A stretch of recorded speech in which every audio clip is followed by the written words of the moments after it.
এই মুহূর্তে দাঁড়িয়ে আছি লালমনিরহাটের হাতীবান্ধা উপজেলার চরসিন্ধুন এলাকায়। দর্শক, খুবই একটি অমানবিক ঘটনা। এই ঘটনাটি শুনলে আপনাদের গা কিন্তু শিউরে উঠবে। দর্শক, আপনারা দেখছেন আমার পিছনে একটি দম্পতি রয়েছে। এনার নাম হচ্ছে হাবিবুর রহমান এবং এনার সাথে এনার স্ত্রী এখানে রয়েছে। দর্শক, আপনাদেরকে জানিয়ে রাখি, এনার একটি মাত্র কন্যা সন্তান। সেই কন্যা সন্তানটিকে এই হাবিবুর রহমান যে রয়েছে, ইনি টাকার অভাবে বিক্রি করে দেওয়ার চেষ্টা করেছে। শুধু তাই নয়, এই ঘটনা জুড়ে এলাকায় শুরু হয়েছে নানা আলোচনা এবং সমালোচনা। আপনাদেরকে জানিয়ে রাখি, ইনি বিভিন্নভাবে অভাবের তাড়নায় বা সংসারের ঠিকমতো চালাতে না পেরে ব্যর্থ হয়ে ঋণ করেছেন, মানুষের কাছ থেকে সুদের উপর টাকা নিয়েছেন এবং এই টাকা পরিশোধ না করার কারণে মানুষ যখন এনাকে বিভিন্নভাবে চাপ দিতে থাকে, রাস্তাঘাটে নানা ধরনের কথা বলতে থাকে, তখন তিনি সিদ্ধান্ত নিয়েছেন এনার যে 2 বছর বয়সী ছোট্ট মেয়েটি রয়েছে এটিকে বিক্রি করে দেবেন। এবং এ নিয়ে এলাকা জুড়ে নানা আলোচনা এবং সমালোচনা শুরু হয়েছে। আমরা সেই ঘটনাস্থলে এসেছি, সেই হাবিবুর রহমান যে রয়েছে সেই হাবিবুর রহমানের কাছে এসেছি। আসলে আপনি আপনার মেয়েটিকে কেন বিক্রি করতে চেয়েছিলেন একটু বলবেন? ভাই, আমি তো বিক্রি করে চেয়েছিলাম যে আমি ঋণ করছি অনেক টাকা করে, আমি ফসল করছি। এখন ফসলে আমি ভাই বাদাম করছি, ভুট্টা করছি, মরিচ করছিলাম, পেঁয়াজ করছিলাম, আমি এগুলোতেই ধরা খাচ্ছি ভাই। মোটামুটি আপনার যে ফসল চাষাবাদ করেছিলেন সেগুলি আপনি লস হয়েছে বা ক্ষতি হয়েছে, যার কারণে আপনি কত লাখ টাকা ঋণের মধ্যে আছেন এবং কত লাখ টাকায় আপনার মেয়েটিকে আপনি বিক্রি করতে চেয়েছিলেন? ভাই, আমি মেয়েটাকে বিক্রি করতে চাচ্ছিলাম 5 লাখ টাকায়।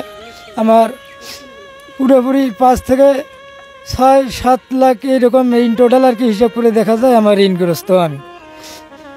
এই জন্যে আমি কোনো উপায়ে কিডনি বিক্রি করিয়াও আমি পাত্তা পাইছিলাম না, তার কারণ উনি ডাক্তারের কিডনি নিচ্ছিল না।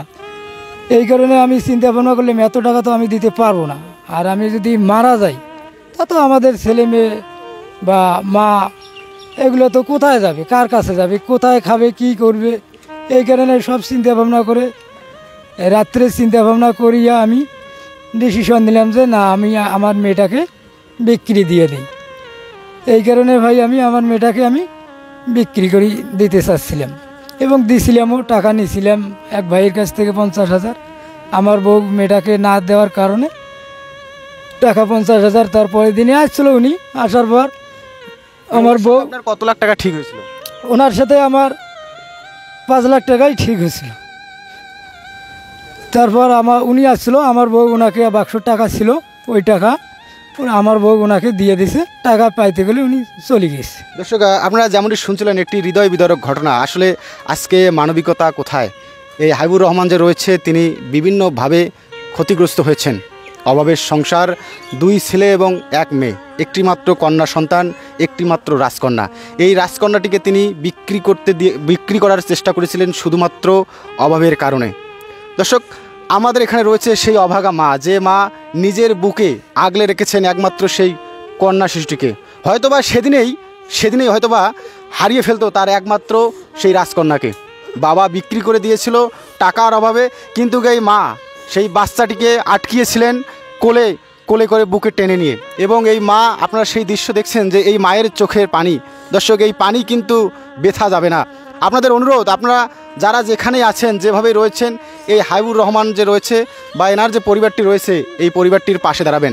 আপনার হয়তোবা একটু সহযোগিতায় এই পরিবারটির মুখে একটু হাসি ফুটবে। আপনাদের একটু সহযোগিতায় এই মা তার যে রাজকন্যা রয়েছে সেই রাজকন্যাকে ফিরে পাবে। দর্শক, আমরা সেই মায়ের সঙ্গে একটু কথা বলার চেষ্টা করব যে কীভাবে কী হয়েছিল একটু বলবেন। আপনি তো আপনার মেয়েটাকে আটকিয়েছেন, বিক্রি করতে দেননি, একটু বলবেন। আমার স্বামী মেলা টাকা নিয়ে নিচ্ছে ভাই,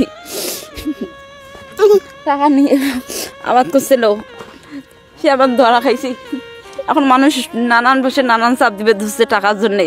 এখন আমার স্বামী কোনো রূপে না পেয়ে তখন কিডনি বিক্রি করি গেছিল। এখন সে মানে সই ছাড়া বিক্রি করি পাইবে না। আচ্ছা, যাই হোক, এখন আপনার মেয়েটিকে যে বিক্রি করার চেষ্টা করছে, আসলে আপনার এই যে একমাত্র ধন, আপনার একমাত্র কলিজার টুকরা রাজকন্যা, এটিকে আপনি কখনো বিক্রি করতে দিবেন? এখন না। আর আপনারা সহযোগিতা যদি করেন আমার মেয়েটাকে আমি বাঁচতে পারবো। ভাই, আপনার ভাই বোন সবাই আছেন, আপনার মেয়েটাকে যদি সহযোগিতা করেন তাহলে আমার মেয়েটাকে আমি রাখতে পারবো। দর্শক, আপনারা শুনছিলেন যে আসলে আজকে এই পরিবারের চোখে পানি। কতটা মানুষ অসহায় এবং কতটা অভাবে পড়লে নিজের সন্তানকে বিক্রি করার চেষ্টা করে একজন বাবা কতটা অসহায় হলে নিজের একমাত্র রাজকন্যাকে বিক্রি করার চেষ্টা করে। এই বাবা নিজের রাজকন্যাকে বিক্রি করার চেষ্টা চালিয়েছে ঠিক আছে, কিন্তু আমরা এই বাবার সঙ্গে কথা বলেছি, ইনি নিজের যে কিডনিটা রয়েছে সেই কিডনিটি বিক্রি করে ঋণ করেছে, সেটি পরিশোধ করার চেষ্টা করেছে, কিন্তু এই বাবার কিডনি নেয়নি।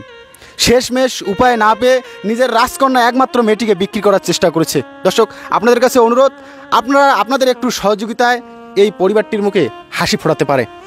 আপনার বিকাশ নম্বর রয়েছে? জি ভাই।